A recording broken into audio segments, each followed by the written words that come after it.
ಇದು ಗುಲಾಬಿ ದಳದ ರಸವನ್ನ ತಗೊಂಡ್ಬಂದಿರಿ ನೀವು, ಹೌದಾ? ಇದನ್ನ ಪ್ರಯೋಗ ಮಾಡಿ ಆಮ್ಲದೊಳಗೆ ಯಾವ ರೀತಿ ಬಣ್ಣ ಬದಲಾವಣೆ ಆಗ್ತೈತಿ, ಪ್ರತ್ಯಾಮ್ಲದೊಳಗೆ ಯಾವ ರೀತಿ ಬಣ್ಣ ಬದಲಾವಣೆ ಆಗ್ತೈತಿ ಅನ್ನೋದು ನೋಡೋಣ, ಹೌದಾ?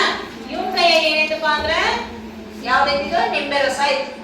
ಇವನ್ ಕೈಯಾಗ ಏನೈತಿ, ಸಾಬೂನಿನ ದ್ರಾವಣ ಐತಿ. ಓಕೆ, ಸೊ ಈಗ ನಾನು ನಿಂಬೆ ರಸದೊಳಗ ಏನ್ ಹಾಕ್ತಾ ಇದ್ದೀನಿ, ದಾಸವಾಳದ ನೀರಿನ ರಸವನ್ನ ಹಾಕ್ತಾ ಇದ್ದೀನಿ.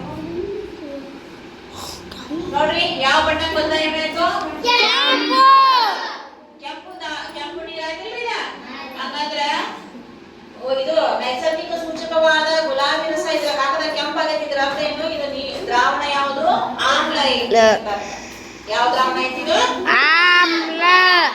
ಓಕೆ, ನೆಕ್ಸ್ಟ್ ಇಲ್ಲಿ ಇವ್ ಸಾಬೂನಿನ ದ್ರಾವಣ ಐತ್ರಿ, ಇದ್ರಾಗ ಹಾಕ್ತೇನೆ ನೋಡ್ರಿ. ಯಾವ ಕಲರ್ ಬರ್ತೈತಿ, ಯಾವ ಬಣ್ಣ ಬಂತು, ಹಸಿರು. ಅಂದ್ರೆ ಪ್ರತ್ಯಾಮ್ಲದೊಳಗ ಅಂದ್ರೆ ನೀರಿನ ದ್ರಾವಣ ಯಾವುದು, ಪ್ರತ್ಯಾಮ್ಲ ಅಂತ ಅರ್ಥ ಐತಿ. ಅಂದ್ರೆ ಗುಲಾಬಿ ಸೂಚಕ, ಗುಲಾಬಿ ಬಣ್ಣಗಳಿಗೆ ನೀರನ್ನ ನಾವು ತಗೊಂಡು ಪ್ರಯೋಗ ಮಾಡಿದಾಗ ಆಮ್ಲ ಇದ್ರೆ ಕೆಂಪು ಬಣ್ಣ ಬರ್ತೈತಿ, ಪ್ರತ್ಯಾಮ್ಲಗಳಿದ್ರೆ ದ್ರಾವಣ ಹಸಿರು ಬಣ್ಣ ಬರ್ತೈತಿ. ಅರ್ಥ ಆಯ್ತಾ?